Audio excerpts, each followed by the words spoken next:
As the 2023 election draws near, the Independent National Electoral Commission, INEC, has work to do to ensure the electoral process goes smoothly, and also needs to verify the credibility of registered voters so far. Yesterday, at the end of automated biometric identification system, INEC identified 2.7 million as the number of ineligible registrants in Kano State. The new resident electoral commissioner in Kano, Zango Abdul, during a meeting with members of election stakeholders, said at the end of the exercise, 2.298 million Nigerians successfully completed the registration as new voters.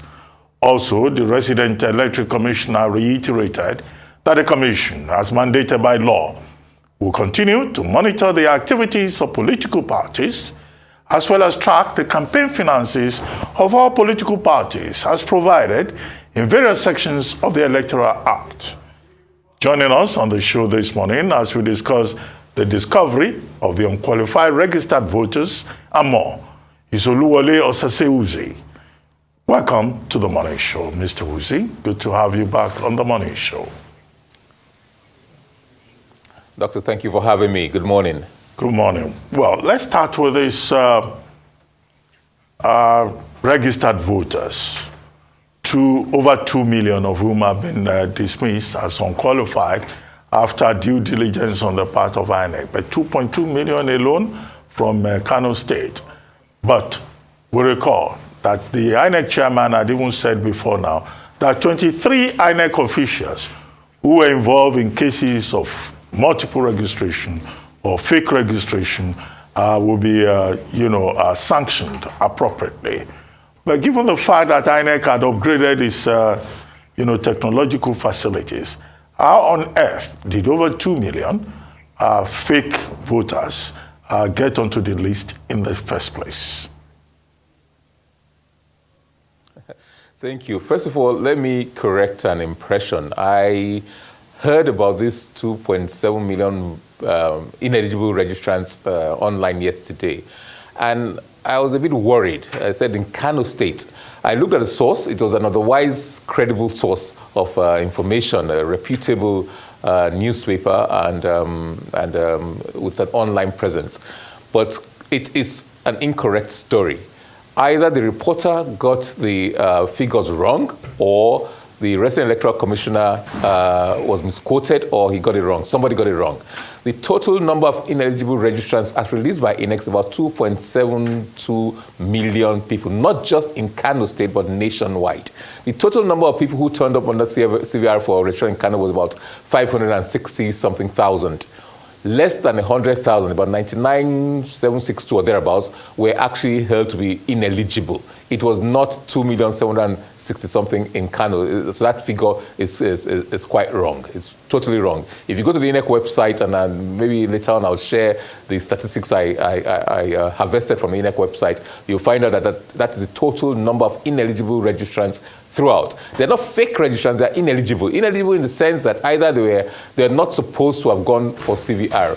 Possibly, they had registered before and they're now doing double registration or multiple registration, either deliberately or inadvertently. Inadvertent in the sense that they were required to do the transfer and they did not do that transfer. Rather than do a transfer, some people just went and registered afresh. Now, running the AFIS and the ABIS, rather, trying to get biometric, running through the biometrics, INEC now found out that some of these people were previously on the register, so they knocked them out, they removed them. And some others registered more than once in the same CVR exercise. Either deliberately, they changed clothes, changed names, and things like that. Those things were deliberate. Those ones were also, when they were discovered, left out. And I believe that those did not pass what INEC called their business rules. For example, if you were clearly underage, then you were removed. But having said that, there are other people who passed through the sieve who were not cut out. So I also read online yesterday night and shortly earlier as of this morning, for example, that there are some underage registrants in Bauchi, in Ebonyi State, surprisingly, and one or two other places like that. So yes, the 2.7 million is nationwide, and it's for those who were ineligible to register under CVR. That's just to put the records straight. Right. I'd like to ask you, Why are we even still having this case of underage registrants? Because somebody will have thought that the technology INEC is using should be able to sieve through the system quickly. You know, in fact, some people have suggested that maybe it's time for INEC to be able to share its API with people and tech guys so that they can sieve through the system and authenticate this registration system. It is sad that this is happening just months before the election. So a lot of people are skeptical concerning these underage voters, a lot of them.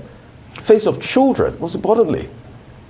No, they shouldn't be skeptical. I am not aware, INEC is not aware of any technology that actually tells the age of a person, save for things like MRI, which does not even tell you your age and just says by the time they study things and see the fusion of the bones, you're probably more than 17, you're more than 18. Certain things happen at different stages ordinarily. Facial recognition does not tell age. It tells an age range. It does not tell an age. So the essence is that both the facial recognition and the other biometrics being employed does not tell the age. So it's impossible for INEC to tell the age. There are borderline cases where it would be difficult for the officials in charge of registration to make a call. And then they can, by law, require you to produce evidence of your birth certificate or something like that.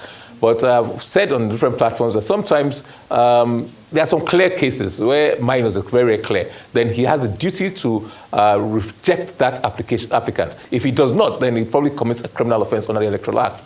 But those borderline cases in communities you go to, they come with parents, they come with guardians and say, this is my child, this is my other, I've known him, he's over 18 years old. Well, some of those things you cannot argue with. When you ask them for birth certificate, they say, sorry, in this village, in this community, we're so rural, we don't have birth certificate, it was not registered. You ask for baptismal or other evidence that they're over the age, and they don't supply it, but they put pressure on those young officials who do the registration, and sometimes some of this will get through. What is worrisome and what people should be worried about, not necessarily skeptical, are those that sift through the net.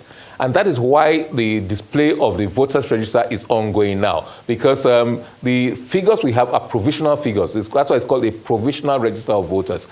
When the claims and objections are over, all those found not to have been qualified by age or by other reasons, maybe they're not Nigerian citizens, should and will be removed from the register. That is now the duty of INEC once these complaints are raised. So it's important that we just don't limit our discussion onto social media and studios, but for Nigerians, for citizens to take it up and say, look, I know this person is not of age, and file an objection. Similarly, there's claims. If your name ought to be in the register and it's not there, this is time to make a claim. If you are misspelled or your gender is wrongly categorized, this is the time to correct those things. So that's why it's called claims and objections. You object to anybody who ought not to be in the register for whatever reason, by law ought not to be in the register, should be rejected. Okay, that process is ongoing. We hope that INEC will make a big success out of it. Claims and objections in all the 8,809 registration units across 774 local government areas in Nigeria. But I wanted to ask you about another controversial issue: electronic transmission of the results, electronic biometric verification. You recall that before now, there was this controversy that some people wanted to stop BVAS. INEC has now come forward to say that there's no going back on biometric verification accreditation system. There's no going back on the INEC election reporting electronic portal, what they call IREV. Only yesterday, John Ray, I think, no, that's not his name, Olson, the the US political counselor in Nigeria, was also supporting INEC with regard to BVAS and electronic transmission of results. And Festus Okoye, your successor, who spoke at that meeting yesterday with the Inspector General of Police and other stakeholders, also said, look, INEC is not just ready with BVAS in all the registration areas across the country. INEC will also provide backups. Will you say that that has put to rest the controversies over whether INEC will deploy BVAS or IREV, and that we can be rest assured that BVAS or any other machine will not malfunction on election day in all the 800 and 809 units in that election? Thank you, Dr. Abati. First of all, no, Festus Okoye Esquire is not my successor. I was the director of Festus Okoye. He's a national commissioner, but he sits in charge of the Information and Voter Education Committee. But having said that, the controversy was needless. It absolutely was needless. And there should be trust in what INEC says regarding the deployment and use of technology. You let Nigerians not forget that the INEC has been at the forefront of the deployment of technology. INEC went ahead of the law. The smart card reader, INEC went and deployed it and tried to make it supersede the manual process. But the Supreme Court said, with the standing of the law as at that time, you have gone beyond yourself. This is not the right time to do that. The law does not permit that. So let's get that clear. The law now is that INEC is entitled to use a smart card reader or any other technological device. And at the time, I was still an official of INEC at that time. I told them, remove this smart card, because even at the time we were passing that, the bill was being debated, INEC had moved ahead of the smart card reader. It had evolved and developed a more sophisticated technology. It had used this bimodal system, which is two. Before, it was just the thumbprint that was read. Now it reads officials. So those are two things. And technology evolves. Perhaps by the time of the next cycle, the BVAS might be jettisoned and a more sophisticated, more efficient technological device may have been developed for this purpose. So the law, as it now stands, has corrected what some may have termed the anomaly that led to the Supreme Court saying that smart card reader was not recognized. And that's what the Supreme Court advised. The Supreme Court said, look, it's a fantastic device, but you must go and amend the law. Unless and until you amend the law, you cannot use this device. So now the law has been amended. So the controversy is needless. You cannot stop INEC from deploying that device. The only thing you could do to probably curtail it is to go back and amend the act and remove the deployment of technological devices in the system. And that, I think, Nigerians will rise up against, because Nigerians have seen the benefits of technology in the whole process. So, yes, INEC will. It didn't have to reiterate it, but to build confidence of the electorate, that I think is why it was reiterated that, look, that is the law as it stands today. And I believe that will be the law as come February 2023, when the elections will hold. Is there any guarantee that they will work perfectly? It's a man-made device. It is because that these things are good, they'll be tested, but in case they don't work, that is why you get extras. So in case they don't work, there will be other supplies that will come and replace them. And the law says, if for any reason there's a persistent failure of the device, then the election in that particular unit will be postponed till the next day. Within the next 24 hours, INEC must go back with competent, good devices and conduct the election the following day. If the results in that particular unit or areas where the device does not work efficiently, if it will affect the overall outcome of the election, you must go back and conduct the election. But still speaking about that, I'm sure you'll have been hearing that there are attempts by some people to get court orders as regards, using manual methods to say accredit voters because the devices are not working. There have been concerns raised over and over and over again. What do you say to that? Yes, in a democracy, you must be vigilant. If you are to enjoy freedoms, vigilance is the essential word that you must have at the back of your mind all the time. Things have happened in this country. We have had court orders to stop elections, stop the release of results of elections. So everybody should be concerned that we don't go back to what happened a generation ago. Some of the younger people might not even realize, except they are good students of history, about how near the precipice we were with those interventions by the judiciary. So we cannot, with a wave of the hand, put these things aside. We should all be worried. We should all be eternally vigilant. And I'm happy what Arise is doing, what media is doing, what civil societies are doing. There's a rollback. Those retrogressive elements who are trying to turn the law upside down will not have they might have their day in court, but they will not have their way, and they should not have their say. And the judiciary should not be compliant with those of us citizens who are trying to subvert the process for their selfish reasons.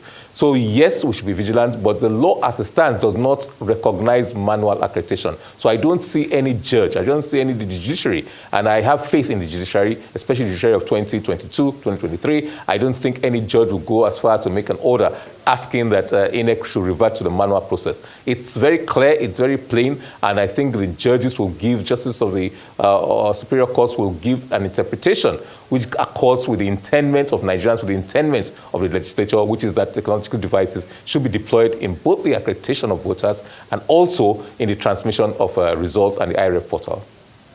Well, following the attacks on INEC offices in Ogun State, in Abeokuta, to be specific, Abeokuta South Local Government, and also in Osun South Local Government, the Inspector General of Police met with stakeholders yesterday in Abuja, the force headquarters, chairmen of political parties, to be specific. And at that meeting, he said the federal government of Nigeria has now deployed the military, the DSS, the civil defense, and the fire service to all INEC units across the country to protect INEC facilities. So already, across the country, security has been deployed, the IGP tells us.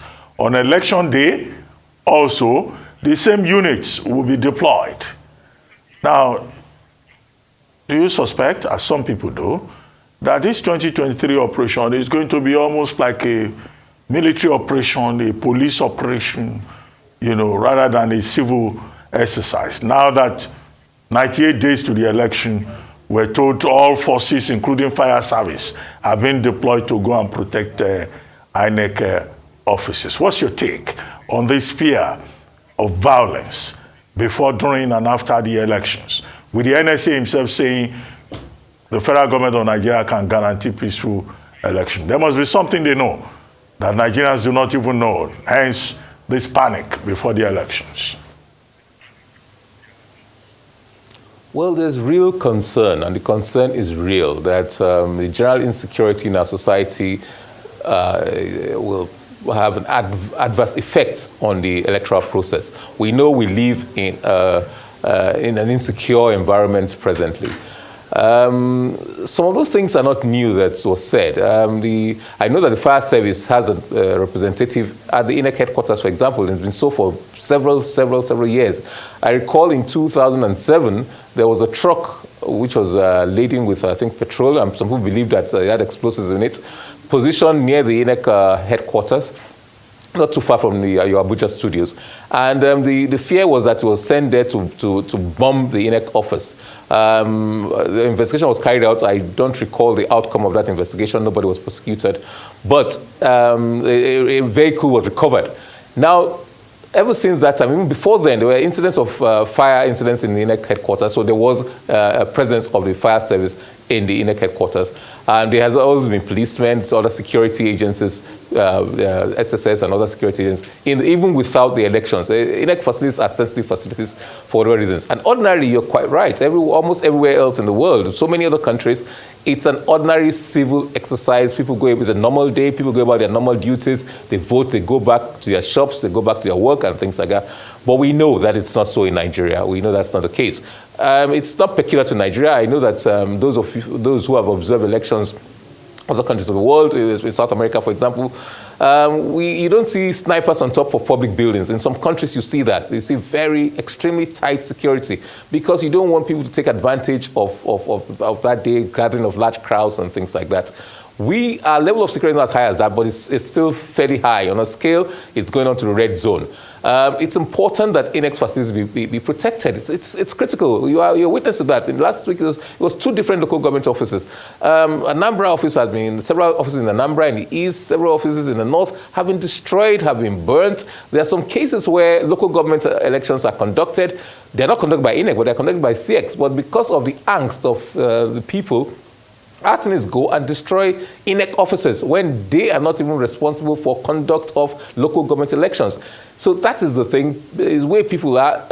Those who say that we are militarizing the process are probably blind to what is happening, deaf to what is happening presently.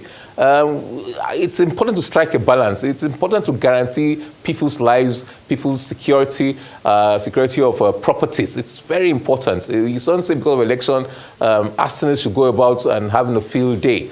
But at the same time, people should feel confident to go about their process unmolested. I think the debate should be, should the security forces act professionally or should they be used to intervene in the process? They have no business. The job of the conduct of the elections is that of INEC. The job of ensuring security in and around the electoral process, in and around the elections, is the job of the security agencies. And even the army has no job there. The Electoral Act has it specifically. Their role is very, very limited.